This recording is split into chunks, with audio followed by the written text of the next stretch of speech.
სრულიად ჯამთელი იყო. აი, დღეს ახლა ნახავთ, იხილავთ რაც არის. თავისი ფეხით არ შეუძლია გადაადგილება. მხედველობა აღარ აქვს, სმენა აღარ აქვს. საერთოდ არ ვიცი, გამოუსადეგარია. რამდენი წელი იჯდა და რამდენი? 12 წელი და 9 თვე ქონდა მისჯილი, იჯდა 6 წელი ხდება ახლა.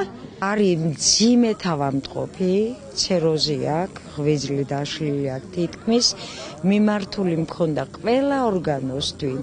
არავინ ყურადღება არ მომაქცია და დიდი მადლობა ახალ მთავრობას და იმ ადამიანთა უფლებების დაცვას, რომელმაც დღეს მიშველა და ჩემი შვილი მე მგონი გამოდის გარეთ.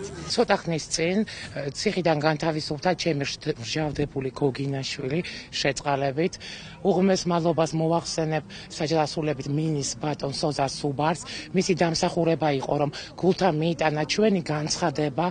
აგრეთვე ვუთავდით ამ განცხადებას სასამართლო სამედიცინო ექსპერტიზის დასკვნებს, რომ მჟავდებული უმძიმესი ავადმყოფია სხვადასხვა მრავალი მძიმე დაავადებებით და რომ არ მომხდარიყო მისი განთავისუფლება, მჟავდებულის სიცოცხლე დამთავრდებოდა ძალიან ფატალურად. ვინაიდან მძიმე ავადმყოფი ვარ, მეოთხე სტადიის განგრენა მაქვს. თქვენ პირადად მიმართეთ? შეწყალე. თელმა რეზვანის მომეხმარა და დამიდგა გვერდზე. მადლობელი ვარ ექიმების და მის დამიდგა გვერდზე.